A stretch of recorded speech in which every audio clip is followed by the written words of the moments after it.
Hello, and welcome to the Rachael Omdoll Show, episode 3. And in today's episode, we're going to talk about new relationships and young love. In the last episode, I had talked about toxic relationship that I had. And, you got to love the experiences you learn in life, right? That teach you more about what you want. And my toxic relationship taught me a lot about how I don't want to be treated, right? Things that I don't want. And figuring out what we don't want is always a really important step into figuring out what we do want. Because if we don't analyze our current situation, the things that are happening, and figure out, okay, well, I don't want to be treated like that. I don't want this, that, the other thing. And then we figure out the opposite of that. Okay, so if that's what I don't want, then what do I want? Now, when I met my husband, again, I explained a little bit about that in the previous episode, but once I was finally able to break up with that guy, then here's my husband, right? And if you would have told me at that time that I'd be having kids with this man and we'd get married and stuff, I honestly would have thought you were crazy, because let's get real. Who really in their teenage years, when you're dating somebody, we don't really think about the long term. Like, where are we going to be in 10 years or when we're 30 or anything like that, right? So I didn't have too many thoughts about it. I just thought this guy was cute. And then we started hanging out, and, the rest is history. But, of course, there's some journeys along the way. And now, I don't know about anyone else, but you ever start dating somebody and then you don't really know when you dated. Or started dating rather. Because let's get real, in this day and age, how many people actually say, hey, do you want to be my girlfriend? Hey, do you want to be my boyfriend? That doesn't really seem to happen as much, right? As the olden days, maybe parents, grandparents talk about their stories and how they asked someone out and to be their, I don't know, partner, whatever. So we started hanging out, and it was summer. It was around June, and we had just picked, I think, June 19th as the day we started dating, and we just rolled with it. But, it was one of those things where we really liked each other. We hung out all the time, and I don't know, I guess just eventually it was just coined that we were a couple, right? I'm sure other people can relate to that. So I'll never forget when my husband met my dad for the first time. It was, now we look back and laugh at it, but at that time, right, I was 16. I was so embarrassed about how things went down. So this is how it started, all right? My dad lives in another state, so I live in Wisconsin. My dad lived in Iowa and still does at this moment.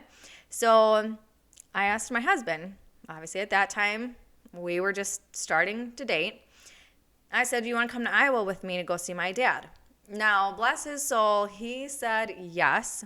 And to be honest, part of me is I can't believe he still stayed with me after this experience. So first off, I don't like getting lost. I get terrified, and sometimes I still get lost with GPS. How I ever navigated paper directions, I just don't even know. I truly wish back then we actually had GPS, but if you know anything about Iowa, right, very flat, kind of boring, corn, whatever, farming. And so from where I live, it's a good 5-6 hour drive to where my dad lives, or lived at that time rather. So here we are, we're just driving along, I'm driving, and we get lost. You guys, I started freaking out. So we got up early, and it was foggy. Gotta love fog and paper directions. It's just the worst combination. So we're driving along. Then my mom calls me, just to check in, see how it's going. I said, great. We just went through some stoplights, and she was silent. Now, I'm sure a lot of times, right, when we call our parents or, somebody, we're explaining something, they go silent, you're like, uh-oh, something ain't good.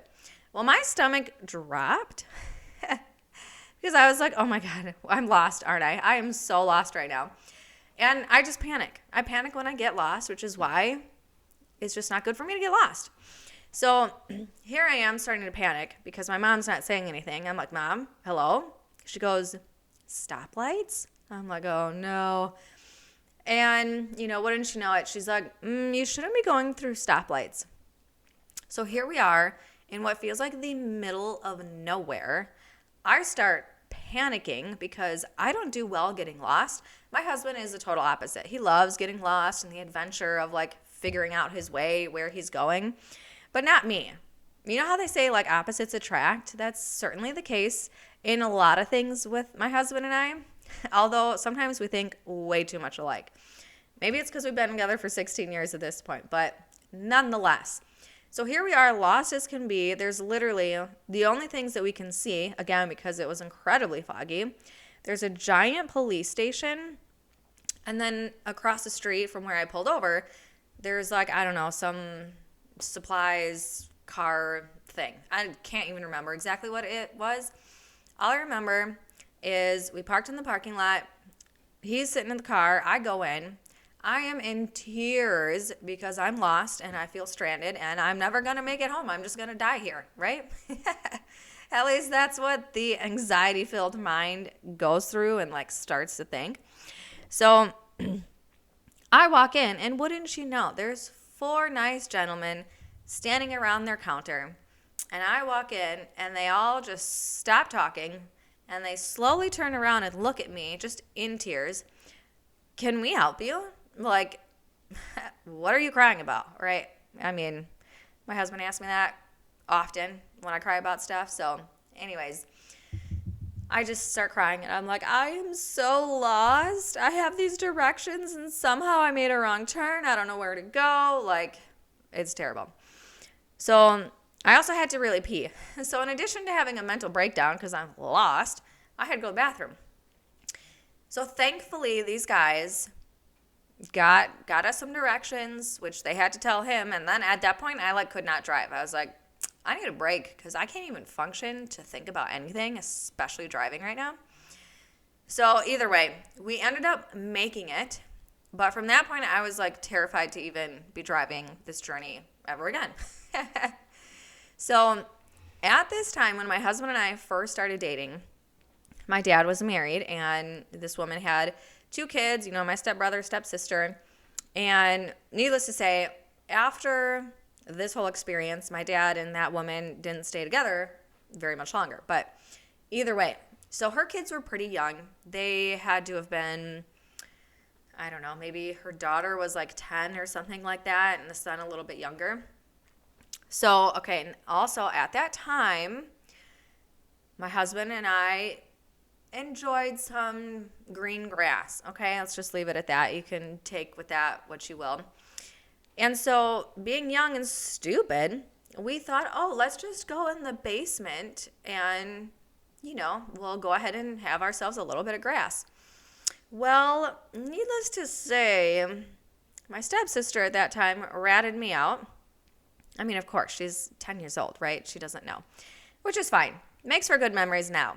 But here we are thinking we're all sly. I just, spray some Febreze. Like, that's going to take care of the problem. And then a couple hours later, we got in huge trouble and big trouble. Plus, the first night we were there, of course, I was 16. My dad said, you cannot sleep in the same room. Not going to happen. Okay, fine. So I stayed with my stepsister, and of course, because I was 16, I decided I'm just going to sneak downstairs by my boyfriend, and I'm going to sleep by him. Well, of course, she ratted on me again, as naturally siblings do, right? And so not only had I gotten in trouble for that, plus the grass, let's just say my dad wasn't too happy, and my poor husband. My dad was so upset, like yelling and pointing in his face, which I was like traumatized. How embarrassing, I thought for sure, when we go home, there's no way. He's going to break up with me. He's not going to want anything to do with me. He's never going to want to meet my dad again. He obviously was still alive. So we made it home, and, my husband was a little bit scared of my dad for a while. But over the years, there's no problems. Much, much better. And you just got to love that first experience when you meet someone else's parents, because they're either going to really like you or they're not going to want anything to do with you. And then they're going to try to get their child to not be with you, right? And, sometimes good first experience just, they get a little crazy and parents get a little angry. And these are all things that we will keep in the back of our heads as our daughter starts to date. Of course, many, many years from now, right? I mean, she's 11 right now. I'm hoping I get at least 5 more years, at least, right? We'll see. Of course, as she was younger, she chased this boy around and was like, I love you, come back here. So at least I know right now she's pretty good at chasing boys away because she'll chase them. So as long as I can hold on to that just a little bit longer, hopefully my husband won't be yelling in any boys' faces about, trying to sneak and sleep by each other or whatever the case may be. You ever think back to things you did growing up or like as a teenager, and then you look at your kids like, oh my gosh, if you ever, right? I'm trying my best to take it as like teaching moments of, okay, if I were in my parents' shoes when I was that age, how would I handle that differently now? Or, got to take things as a life lesson as much as you can.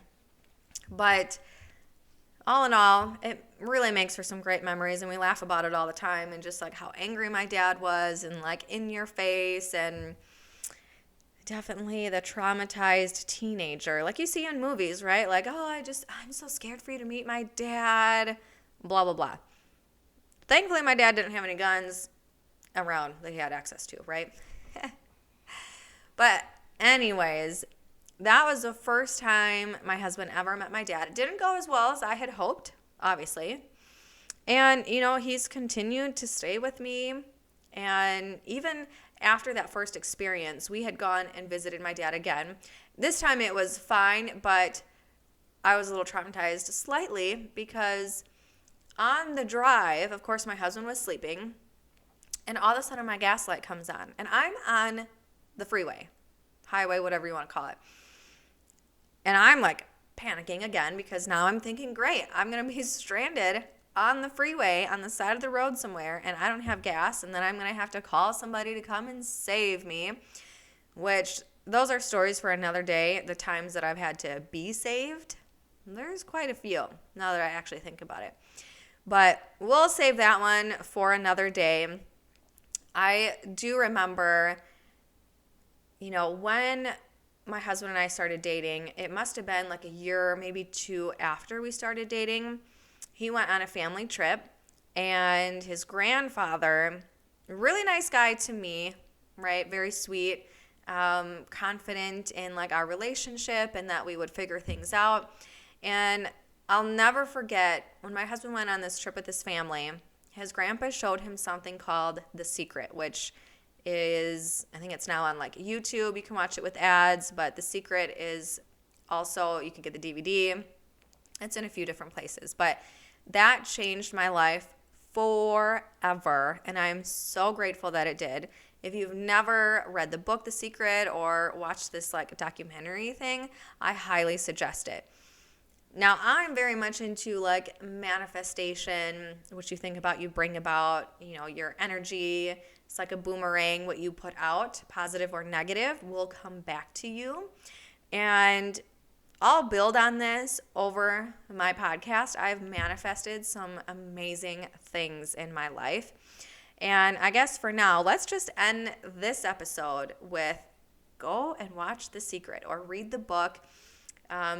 Because it's really amazing and it helps shift your perspective on life.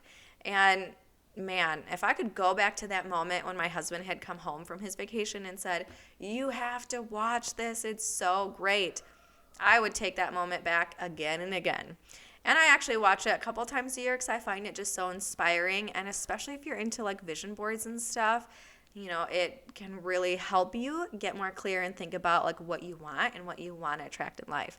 So that's going to be a wrap for this episode, talking about new love and, of course, the fun of meeting my dad for the first time. But we'll get deeper into relationships, and just all kinds of things. So thank you so much for being here and listening.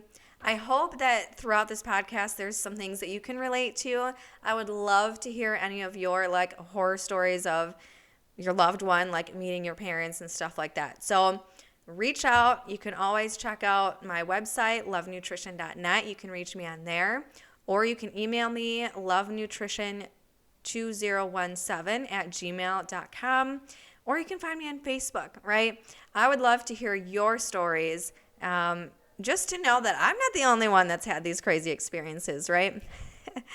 So have a great day. Thank you again, and we'll catch you in the next episode.